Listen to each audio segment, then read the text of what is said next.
Hello there, and welcome back to War Thunder. I'm sorry if I sound a little bit tired or with a stuffed nose, but I'm really in a bad shape at the moment. No, it's not the coronavirus, but I have another confession to make.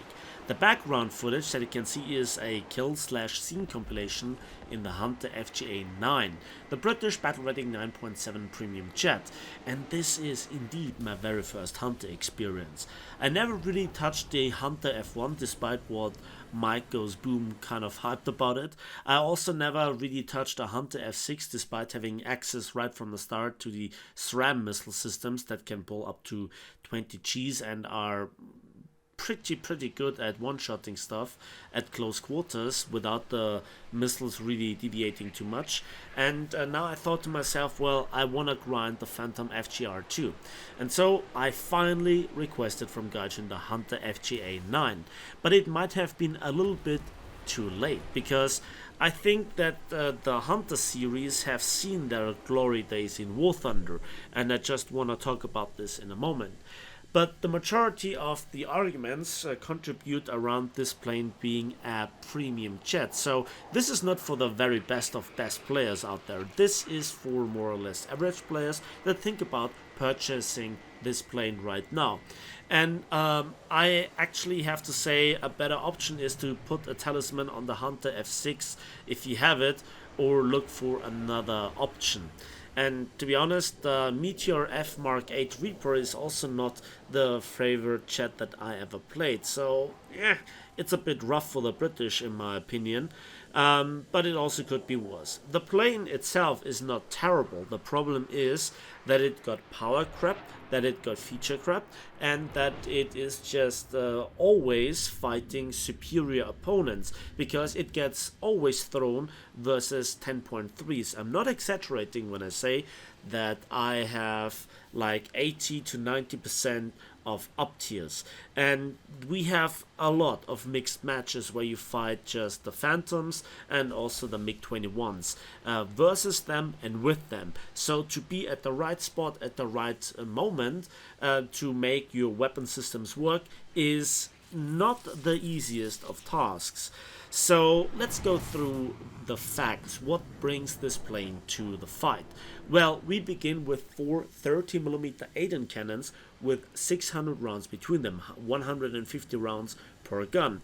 I've seen worse definitely, but I've also seen better in the shape of the Swift F1 that has 200 rounds per gun. So there you have that.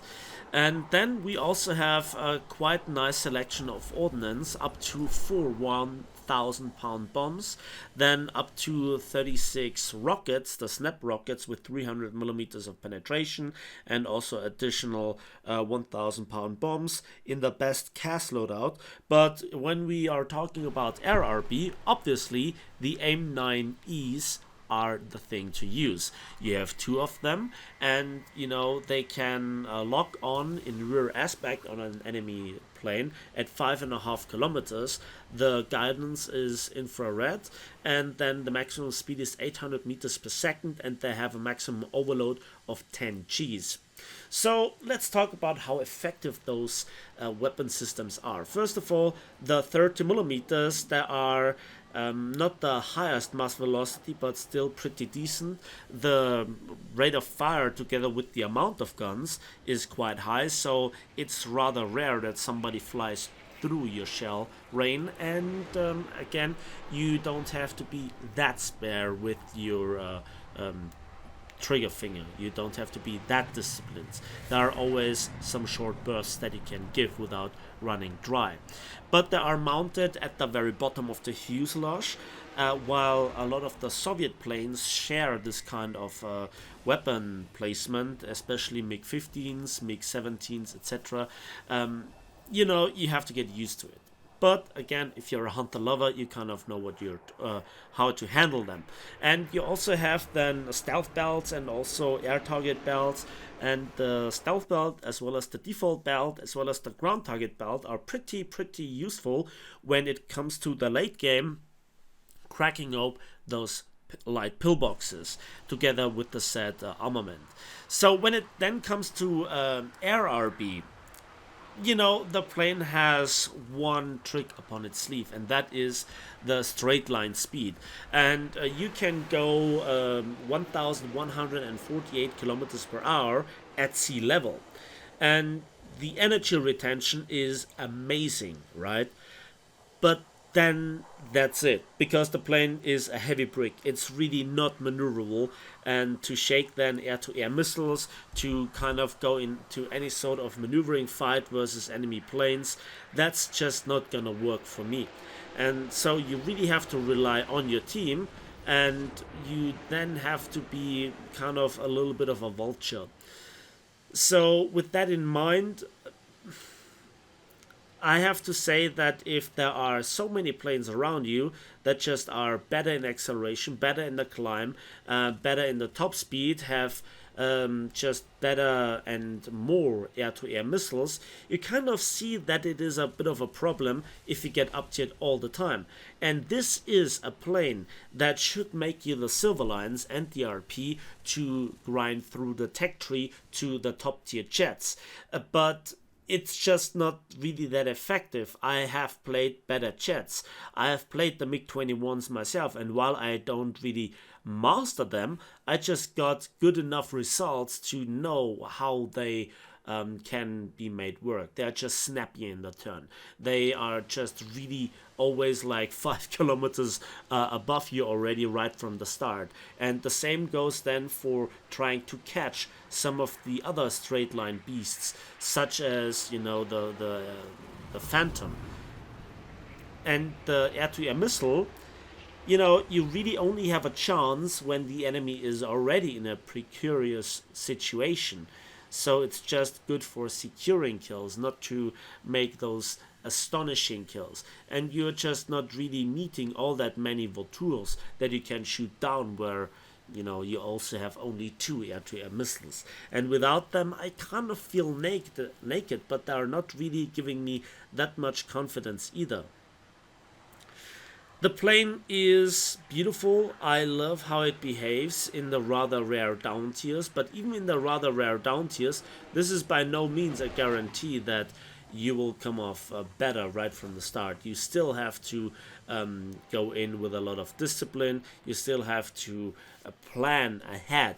And again, this is a little bit of a team support. There is the raw firepower, but to get the firepower on target, that's just the task with this plane.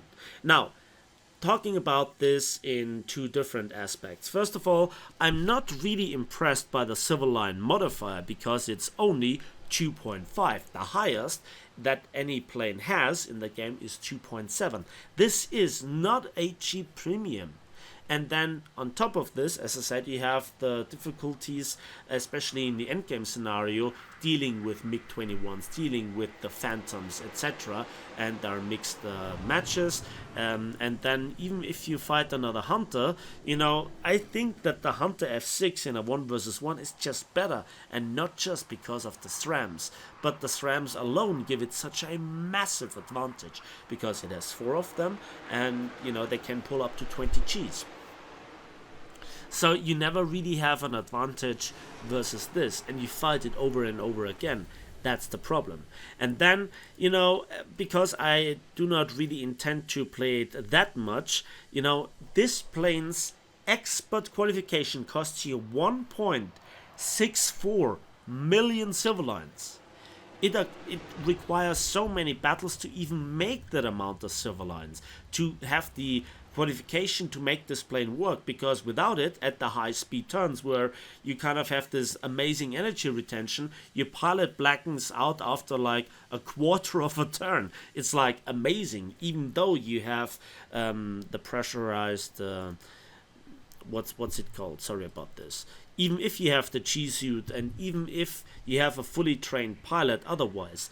So this is not gonna make you that many silver lines, to be honest. And even grinding in this jet takes a while. In theory, it's a good teacher. In practice, it only shows you that if you buy this plane now, or you have access to this right now as I have, you're a bit too late to the party. So much power creep has happened, so much feature creep has happened. There is still so much compression, and just think about the next patch where we'll see, more top tier jets with more air-to-air missiles that have even better performance, that can pull 16, 18, 20 Gs, and they have more and even better performance. So it's not gonna get better for this plane. I'm sorry. I want to like it. I really want to get better in it, but there are just some hard limits that you have to deal over and over again with playing this plane. So the plane itself is not bad, but what it fights makes it just not really that competitive. That is my experience. Let me know in the comment section if you agree to this, if I'm just an absolute noob, if your experience right now in this plane is the same or different, what are your dirty secret little tricks to make it work. And as usual, thanks for watching, thanks for listening. Please give this video a like with it, subscribe if you want to see more, and we'll see each other on the battlefields, on the waves, and in the skies of War Thunder.